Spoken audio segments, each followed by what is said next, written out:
The Full Court Press is on.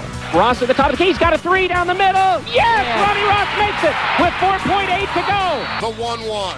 There it goes. There it goes. Number 70 for Bond. Interviews, highlights, and all the sports news of the day. 20, 10, he's got it. End zone. Touchdown, Tyson. And now your host of the Full Court Press, Scott Gerard and John Newbold. And welcome to the Full Court Press here on News Talk 610 KVNU. I'm Scott Gerard. Now tonight we take a break from the routine interviews and discussion that normally takes place here on the Full Court Press, and instead we take a look back several years, 38 years to be exact. On February 8, 1965, Wayne Estes, an All-American basketball player at Utah State University, was killed as he attempted to assist those that had just been in an auto accident in Logan. And just hours prior to his passing, Wayne had scored 52 points against the University of Denver, setting a school record, as well as putting him over the 2,000-point mark for his career. 10 years later, on February 11, 1975, KVNU's very own Al Lewis, now current voice of the Aggies, put together a special broadcast to commemorate the life of Wayne Estes. Tonight here on the Full Court Press, we replay that same show, which, if you do the math, took place 28 years ago. We do apologize for some of the quality of this tape, but after all, it is 28 years old. So listen close, and for those that remember seeing Wayne play, sit back and let the memories flow. And for those of us who only know Wayne Estes as a legendary name in the record books, here's an insight to one of the greatest athletes ever to play at Utah State. We now join Al Lewis's special edition of Sports Talk as it was broadcast 28 years ago, right here on News Talk 610 KVNU. February 8, 1965. It's Utah State hosting Denver in George Nelson Fieldhouse. The Aggies have lost 6 straight games coming into this one, but USU is finally ready to win again. On the floor for the Ags are Clarence Jones, Hal Hale, Steve Jones, Pete Eniga, and Wayne Estes. Less than 5 minutes remain and the Aggies lead 80-49. The big story is USU senior Wayne Estes. The big Husky 6'6" forward has just broken Max Perry's Fieldhouse scoring record with his 46th point of the game. Estes is just 1 point away from becoming the 18th college player in history to score 2,000 points in a career. We pick up the play-by-play with Reed Andreasen. Jones bounce pass to Estes, puts the ball behind his back, turns and looks out front to Hal Hale. Hale comes back, Estes gets free, looks at his defense, pushes, and it's Wayne Estes has now scored 2,000 points in a 3-year career, and everybody's on their feet, ourselves included, is drawing the adulation of everybody here in the stands tonight. And Estes gets the warm congratulations of everybody on the Aggie bench, including Coach Andersen. Now everybody goes over to pat the Anaconda Sr. on the head, and certainly to cheer him on. See, it's really nice when a guy like Big Wayne can, in 3 years, make the effort that he has made tonight to score 2,000 points in a 3-year career, becoming one of the chosen few of ball players all across the nation who have ever been able to do so. Breaking the George Nelson Fieldhouse scoring record tonight was previously held by Max Perry, and now scoring 2,000 points, and of course there's 4 minutes, 21 seconds remaining. Estes is going to go out, and the fans are going to stand now and give him a standing ovation. A nice effort by Wayne Estes of Utah State. Truly a great All-American. Truly a great All-American, and really, truly a great guy. A self-made player who made it to the top, and then just as quickly, he was gone on that same night. It's a special show tonight. We ask that no phone calls be made, please. Just sit back and listen and remember as we play our special tribute honoring Wayne Estes, who played the greatest game of his life and then was tragically killed 10 years ago last Saturday night. We begin Wayne's story right after this. You're listening to the Full Court Press here on News Talk 610 KVNU. We continue on with Al Lewis's special broadcast commemorating the 10th anniversary of the passing of Wayne Estes. This program was first aired February 11th in 1975. We do apologize for the quality of this tape, but after all, it is 28 years old. So sit back and learn more about one of the greatest athletes ever to play here at Utah State. And now, here's Al Lewis. Wayne Estes was born to Mr. and Mrs. Joseph Estes on May 13, 1943. He grew up in Anaconda, Montana, a place known, of course, for mining. Through school and into high school, Wayne was always a big kid. In fact, when a senior in high school, he weighed 250 pounds. His best sports seemed to be football and track. In fact, he set a couple of records in track. And he really wasn't heavily recruited for basketball, but Coach Liddell Andersen had heard about that special shooting touch. No, he wasn't heavily recruited. People knew about him. He was an excellent athlete up there in Montana Anaconda. In that particular year, I think he was all-state football, and he broke a couple of records in track and a shot put in a disc, as I remember. But Nog Hansen and I went on a recruiting trip up there, and we started in Missoula and went kind of across the state and ended up in Bozeman. But on the way through, we had, of course, had heard about Wayne Estes, and so we stopped to visit with him. And at that time, of course, he weighed about 250 pounds. And we talked him into coming down. We felt that we needed a center and forward, whichever he played. We knew that he probably had to lose some weight, but we offered him a full ride scholarship, and I think we were one of 2 schools that offered him full rides that time. Montana, only one of the Montana schools offered him, and I don't think anyone else did. Of course, we were the lucky ones, but he was not one of the most sought-after players in the Intermountain area. In fact, he was one of the least, and most people felt that he could play some football, maybe do some track work, but his chances were slim in basketball at best, So Estes came to Utah State University, and he knew he could play for the Aggies. Most basketball people knew of this dedication, but they felt that other things would work against Wayne Estes to make him just an average player. Did Coach Liddell Andersen ever expect the greatness that Estes eventually achieved? Oh, no. Heavens, no. I thought, if he could be a good journeyman type of player, that it would be good. Of course, he was an excellent kid and a great competitive, mentally tough athlete. I guess the story goes that in intramurals, he was by far the toughest kid in school.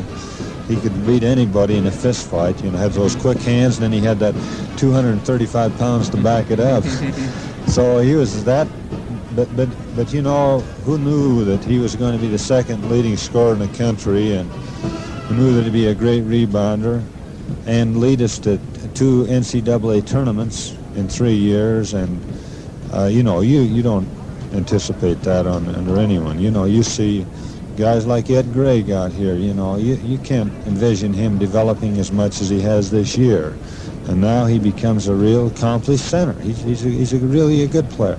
Well, Estes got that, and then he went beyond that and did this, and then he may have broke another record. I think he holds 18 records right today, 10 years later. So it's quite an accomplishment, I think. But Big Wayne deserved everything he got, because this guy just never quit practicing. That's the truth. He'd work and work on every phase of the game.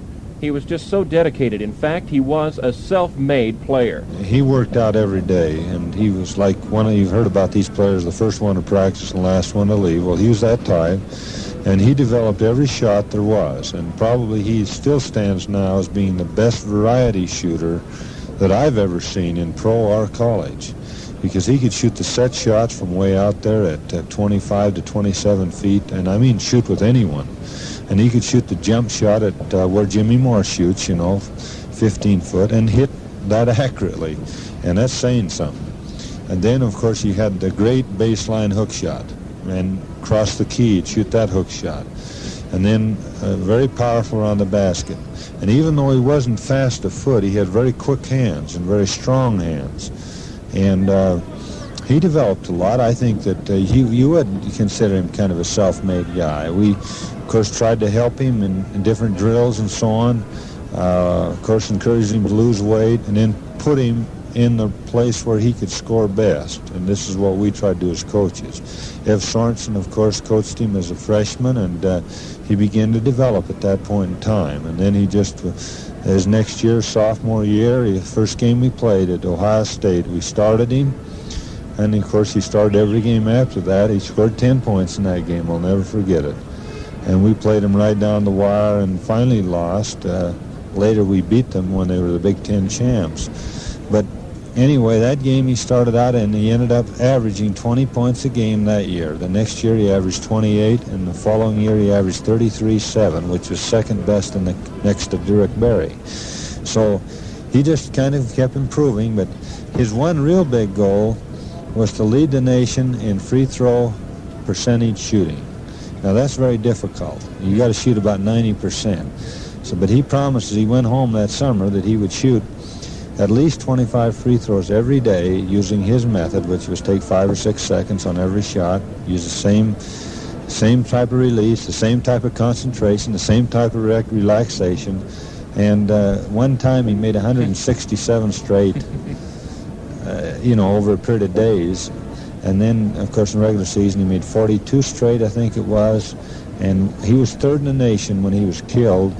And he had 7 games left, and he was just a percentage point behind. I think he might have won it. But he's just terrific under pressure. Where he was the greatest is something really you don't coach, and that's when it goes down the wire and you're 1 down or the score's tied. I don't know how many times, 7 or 8 times, he scored baskets or free throws that won the game. And this, I think, was a mark of an All-American, which he was in every pick in the country that year. So Estes won over the press, and he won over the Aggie fans in his 2 3/4 seasons here in Logan. He went out and scored an average of 20 points his sophomore season, up to 28.3 in his junior year, and both of those seasons ended with USU in NCAA play. But that senior season was the most successful one for Wayne, even though it wasn't one for the USU team. The 1964-65 Utah State season began with a flourish. They began with 5 straight games at home, and quickly the Aggies were 5-0. Wayne Estes was just as spectacular with a 34.8 average up to that point, near the top of the country. Up next for USU was a tough road trip to the Midwest. They lost to Bradley in Minnesota, but it was a good trip for Wayne. Against the top competition, he scored 28 and 27 points. Then after another home victory, USU went on the road, right during the heart of the holiday season. The Aggies lost to San Francisco, and Wayne had his worst game of that shortened senior season, just 19 points. Then off to Hawaii in the Rainbow Classic. The Aggies lost 2 of 3, but against Boston College, Estes scored that amazing 52-point game, which still stands as the best in Aggie history. USU lost that game 120-118, perhaps the wildest one in history. Bob Cousy was the coach of the Boston College team, and he called Wayne the best college player he'd seen in a long time. Wayne always wanted to beat Utah at Salt Lake City, so maybe the biggest game in Wayne's career, to himself at least, was the next one, when the Ags beat the University of Utah in Salt Lake City, and Estes scored 32 points. At that point of the season, Wayne's average was 32.8, still second best in the country. The Ags were now 8-4. But from there on down, it was a little bit downhill. The Aggies then lost 6 straight games, some close ones, but still it was 6 straight defeats. In the meantime, Estes continued his fantastic, consistent scoring, over 30 points a game, even while the Aggies were losing. Reed Andreasen had joined USU as their announcer that year, and I asked him what he felt about Wayne and how it was to travel with the big guy. Well, Wayne was always, it seemed like, Alan, the leader of the group wherever you went. Wayne kind of stood out primarily because of his size. A lot of people probably remember Wayne as Baby Huey to all of his close friends. Not that I was a close friend. I think one of Wayne's closest friends was the man who actually gave him that nickname, and that was Mike Carlisle, you may well remember. And it just seemed like everywhere he went, Wayne kind of stood out. He had something about him, that you wanted to associate with him. The other members of the team were likable fellows as well, but not quite like Wayne. Wayne was always, I think you'll remember, he was always willing to give time to the kids after the ball game to sign his autograph, to talk with people, to give pointers on playing basketball. Easily coached. The coaches all liked him.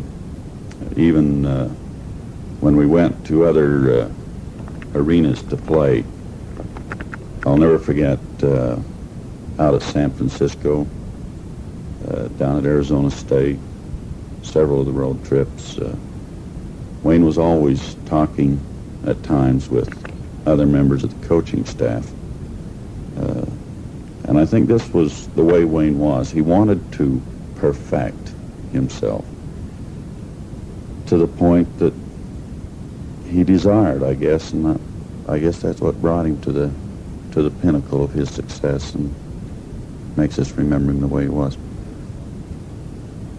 In going back over traveling with Wayne, I'll probably well remember most the trip to Texas Western, because it was on that particular trip that we went down into Juarez, Mexico, and we went out to a place that night and had dinner, and I believe there was Coach Andersen and Coach Sorensen, myself, and several of the other ball players. And that night we saw this lady that starred in one of the Broadway musicals, and then a Spanish dance team. And I remember that they were trying to get Wayne up there to dance with them. You know, he was always trying to get in and be a part of the crowd. But Wayne was fun to be with. Always a gentleman. He'd recognize you all the time. He always knew you. He'd always say hello. And always go out of his way. That's summarily, I believe, the best part about remembering Wayne. The next game on the schedule, of course, was Denver at Logan. I asked Reed what he remembered about that fantastic game in Nelson Fieldhouse. Well, you know, Harvey Kirkpatrick used to sit right by me, and at that time we used to sit there by the scores table, so we all had a pretty good idea of how many points everybody had. And when Wayne started getting the points up there, I believe it was about 38, naturally we started looking at records, and it was a very slow ball game because we were really wiping Denver right off the court, you might say, and a slow ball game or a lopsided ball game is one of the most difficult to broadcast anyway, because they are so dead at times. So you need something then to bring it to life, and in this particular instance, it was Wayne's scoring output that did it. Of course, the other ball players were feeding him, and once you get the word of mouth out that there's a potential here for setting a record, and the ball players then pick it up and they say, well, feed him, you know, feed him the ball. And it just seemed like Wayne couldn't miss. It seemed like every time he got the ball, whether it was a fall-away jumper from the corner, like he eventually scored his 2,000th point on, or from the free throw line where he had a very high percentage, they just all went through. Phenomenal, but I don't know. I never really thought too much about it, of course, at the time. You know, it was something that I found hard to believe. Actually, I believe I remember more about the Denver game the following week when we had to go out there without him than I remember the night we played up here at Nelson Fieldhouse. You're listening to a special edition of the Full Court Press here on News Talk 610 KVNU. We'll have more of Al Lewis's special broadcast, including more details and more interviews from that fateful night of February 8th, 1965. Coming up next, here on the Full Court Press on KVNU. You're listening to the Full Court Press here on News Talk 610 KVNU. We continue on with Al Lewis's special broadcast commemorating the 10th anniversary of the passing of Wayne Estes. This program was first aired February 11th in 1975. We do apologize for the quality of this tape, but after all, it is 28 years old. So sit back and learn more about one of the greatest athletes ever to play here at Utah State. And now, here's Al Lewis. You know, the night of February 8th, 1965 contains many stories. Many have called it maybe a weird night in Aggie sports history.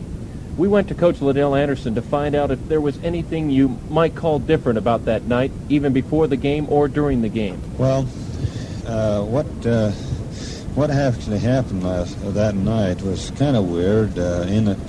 He did start off poorly. You know, in the first 5 minutes he hadn't scored, and he'd missed 2 shots very badly. Now, Wayne Estes did not miss shots badly. He might miss. Obviously he missed. He didn't shoot 100%. But he was always close when he missed. I mean, he'd shoot shots that looked good when he missed, and that's hard to do. But this night he came over and he said his arms were numb. He had no feeling in them. And I said, well, going out, we need you badly. We'd lost 2 or 3 real tough games, close ones, and we had lost 6 straight. And we were kind of a slow team that year. We did not have great quickness, but we were hanging in there pretty well. But anyway, I says, go on out, do the best you can. We'll have the doctor look at you at the half. Well, from that time on, he went out and made 24 the first half, hardly missing a shot. At the half, I noticed the guys were kind of snickering, and went in, and we were all kind of laughing, boy, would I like to have my arms that numb and so on, kind of needling him a little bit. He says, that's all right, it's still numb. He said after the game, in the second half, he went out and made 24 points, and then I took him out with 5 minutes to go, and he came out and he says, well, I was putting it out, but somebody else was putting it in for me. And this kind of weird, when 2 hours later he was dead, man, and this it's kind of touching. As the people left George Nelson Fieldhouse that night of February 8th, everyone was excited about Wayne's records, and no one really expected what happened less than 2 hours later. The westbound Ford Falcon went out of control as it traveled down 4th North that night. As it reached the divider at 7th East, it struck a Pontiac that was stopped waiting to come on to 4th North. After hitting the Pontiac, the Falcon then slammed into a utility pole, bending it westward. One wire going across the street was snapped, and the bent pole allowed the rest to sag down within 6 feet 6 inches of the ground. Wayne Estes, his roommate Delano Lyons, and 2 others, Mike Murray and John Vassy, were going home after a post-game pizza. The 4 stopped at the accident scene to see if they could help. None of the 4 noticed the wire as they went to the wrecked vehicle, but coming back to their car, Delano called out to Wayne to watch the wire. As he said this, he reached back for Wayne, and as he did so, a bolt of electricity hit him and knocked him halfway across the middle of the street. Delano recovered, came back to the scene, and kicked the wire off of Wayne Estes. But of course, by this time it was too late. Police and ambulance personnel tried to revive him, but the Aggie great was dead. Coach Liddell Andersen tells us about how he remembers the death. I think probably it was the toughest thing that ever happened to our family. I mean, it was the most traumatic experience by far. I walked onto the scene of the accident, quite by accident. Just thought we'd go up and see what was happening, and we got up there and found that he had been electrocuted, and they were trying to bring him back to life, but couldn't do it, of course. He was dead, but that was really an empty feeling, and I think it took me a couple of years to get over it. I don't think I was a very good coach, very effective coach during the next 2 years. Came back and got things together, but it kind of took the spirit out of me personally, and I think a lot of people around the area. It was just tough to get over with. It really was a community feeling. I know when I heard about it, you went to school, and little kids who hardly even knew the name were still crying. Everybody had the same feeling, didn't they, around the whole valley? Yes, he was, of course, very great with kids. He was a great leader among youth. You'd see him tagging around the campus. He'd go to Edith Bowen's school. Lois Downs, of course, was one of his favorites, and she'd take him over there, and they'd have different projects that has to do with kids, and they just loved him. In fact, they, I think, got monies together and bought a wreath and so on, and I think they donated to the scholarship fund that he had, and it was such a great feeling. He'd always sit down and answer letters to little kids that write him. Not just one-liners, but I mean, like 2 or 3 paragraph letters and encouragements to young kids. And he was an inspiration to them. And this is the type of guy he was. He was very easy to get along with, always had a good attitude, a fighting heart. He was a tremendous competitor, but yet very much a gentleman off the field and or off the court, I should say. So it was, he's one of the truly great All-American people that I've ever met, as well as being a great basketball player. Now, Reed Andreasen, of course, was with the radio station at that time, besides being the Aggie announcer. He recounts how he found out about the electrocution and then the day that followed. As I go back to that night, this was sort of a double jolt to me because my father-in-law had just been buried that day, and he was a great fan of Wayne's. And that night after the ball game, it was snowing, I remember, and from broadcasting the ball games, you're always generally one of the last to leave the arena. We come down off the hill, and I guess the accident happened after we had left because, as I understand, Wayne and some of his roommates had gone back to their room prior to going downtown when the accident occurred. But I hadn't been home, maybe 15, 20 minutes, and Bill McMurray called. And he says, "Hey, Reed," he says, "have you heard that Wayne got killed?" And I says, "No, it's impossible." I said, "I just left him and the guys." He said, "I just heard he'd been electrocuted in an automobile accident." And And what do you say? You know, you're too shocked, and I couldn't believe it. And then I believe the word was also that Delano Lyons had been killed. And Wayne and Delano were very close friends, as most people know. And so I really didn't know what the story was, so I immediately called the radio station, and they said, yes, the word had come in, that there had been an accident. And they were trying at that time, though, to reach, naturally, his family and other people before any official news was broadcast, because Wayne's parents were planning on coming down later on. And so that's how I officially got the word. And I remember it was quite late at night before everything finally settled down, and a lot of people quit calling, and we got to bed. And then the next morning, out at the radio station, I always worked the early shift, and a lot of other radio stations, magazines, television stations, newspapers started calling, primarily to talk to me to get my reaction, whereas I had been the Aggie sportscaster that called the last game. And, of course, I was just shocked. It's hard to recount, you know, some of these things right at the moment. But that's primarily, I guess, most of what I remember. And then Wallace Parrish, his boy Alan, was, of course, playing on the team.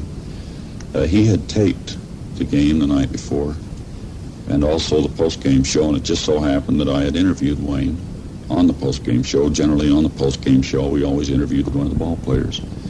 And that particular night, it happened to be Wayne, and he had told me how his arms were numb that night before he started playing. And then I'll never forget when I asked him about his parents coming down for the last game of the season that year.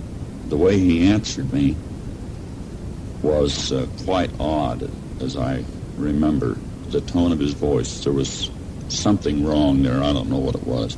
It was almost as if he was sad about his folks coming down and the reason they would be coming down for the last game. And of course, as you know, they did come down, and there were many awards presented to them in Wayne's behalf in, what is it you say after a person's died? They're given to them posthumously.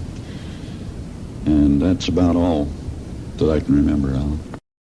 You're listening to a special edition of the Full Court Press here on News Talk 610 KVNU, replaying Al Lewis's special broadcast from February 11th, 1975, commemorating the 10th anniversary of the passing of Wayne Estes. Coming up next, we'll play that interview with Reed Andreasen and Wayne Estes, just moments after that game with the University of Denver and just hours before his death, here on News Talk 610 KVNU. You're listening to the Full Court Press here on News Talk 610 KVNU. We continue on with Al Lewis's special broadcast commemorating the 10th anniversary of the passing of Wayne Estes.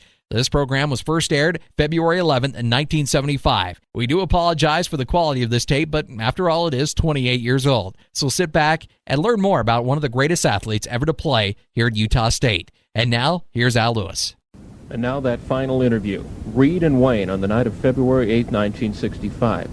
You can decide for yourself if Wayne knew what was coming. Wayne, I know you've already been congratulated by many, but I want to extend my congratulations to a great effort, and I know this makes you feel wonderful to know that you've not only broken a fieldhouse record, but reached that 2,000 mark.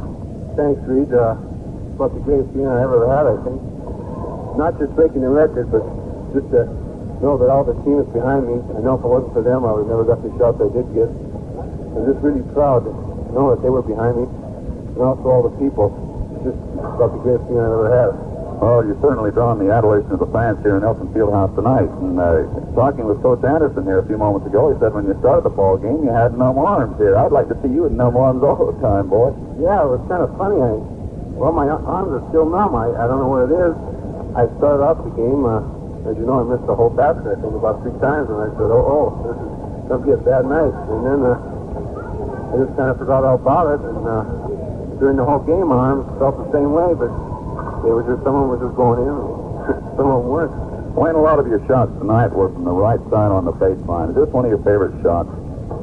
Well, it is. I do practice this shot mostly, I think, during practice. Although I haven't been getting a lot of these shots during the ball games, I think this game, this is about the most shots I've ever taken from the baseline, I think, during this game. I thought so tonight, too, and you were hitting them real well there. You had 24 at the halftime, and then you came back, and it was really a pleasure for everyone in the field house to be here, I'm sure, to watch you do this. You not only broke a great record, but I'm sure you're looking forward to possibly breaking a few others here before your career's over, isn't it? Well, is there any others to break? I wonder if there is. We better look for them if there are. Wayne, now I understand that your folks will be coming down to witness the last game that you'll be playing here in George Nelson Fieldhouse. Let's see, that's about 6 games away, isn't it? Yes, they'll be coming down for the last game. What's your feelings as the season starts drawing to a close regarding and looking over the past season and things of this nature as you attempt to leave Utah State and proceed on life's way, you might say? Well, I'd like to have a few more seasons to play. We've had a little tough luck this season so far, and I wish we could have won more ball games, but I wish I had about 2 more seasons to play. What's your plans now as you get ready to graduate? Have you had any pro offers, or what would the pro ranks really do with a guy your size? Would they put you in there on a forward line or make a guard out of you? You think you could play guard? That's what I'm worried about, Reed. I don't know where they're going to put me if they do. I've had a few feelers so far, and had a chance to talk to the Lakers coach, Los Angeles Lakers, and he told me that I had a pretty good chance of playing. So I'll just have to play it by ear, I guess. Right. Well, Wayne, I'd certainly like to see you playing a lot of games, and everywhere you go, I'll tell you one thing, after you leave Utah State, I'm sure there's going to be a lot of fans that's going to follow your career, and we want to wish you a lot of luck, and thanks for coming up. Thanks, Reed. You bet. Wayne Estes, fan. That's the final words from Wayne Estes on that night of February 8, 1965. Of course, the stories have been repeated many times, and they began right after Wayne's death that night. Many people indicate that Estes knew of his coming death. He bought an insurance policy and supposedly asked if it covered electrocution. Coach Andersen tells us if he felt like Wayne ever hinted that he knew what was coming. Well, not about him hinting. I think that, one thing that happened, he came in and talked to me about insurance. And I says, Wayne, you don't need insurance. I says, I do because I have children and so on. I says, wait till you get out of school and you've got maybe a wife and a family. And I said, then get some. He says, no, Coach. He says, some way, I know that I need some insurance. And so I says, fine, go ahead. Well, I don't know whether that meant that he had a feeling, but I know that he got a $10,000 insurance policy with triple indemnity.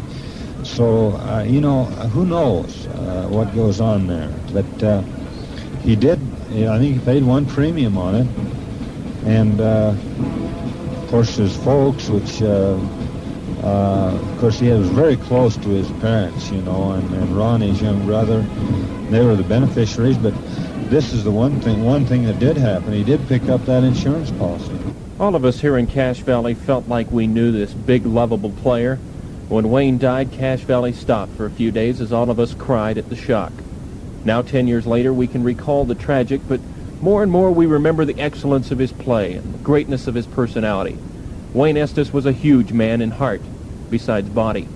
A legend that will stay with us forever. Well, you're so involved in the basketball end of it that sometimes you forget about the personal qualities. But as I look back, I look at the things that I remember, the things that made him a great player on the court, which were the same things that made him a great individual off the court, He was just picking out one thing. I guess I couldn't pick out any just one overshadowing thing, except he loved people. He loved his parents. He loved athletics a lot, and he dedicated. I think probably the biggest thing now is his great dedication to whatever he tried to do, because with his particular physical stature, he had to be dedicated in order to accomplish what he accomplished. Special thanks tonight to Coach Liddell Andersen, to Reed Andreasen, and also to Wallace Parrish for the fine tapes of the game that he provided to me. I'm Alan Lewis. This has been Sports Talk, brought to you by Stan Allen, your State Farm insurance agent, and Northern Propane, the home of Polaris snowmobiles. We'll see you next Tuesday night at 6:05. You've been listening to a special edition of the Full Court Press here on News Talk 610 KVNU, where we've replayed Al Lewis's Sports Talk show from February 11, 1975, in which he commemorated the 10th anniversary of the passing of Wayne Estes. We'd like to thank Al Lewis for letting us take a look back at his early years in broadcasting, as well as Vic Saunders, who provided us with a copy of the tape of this show.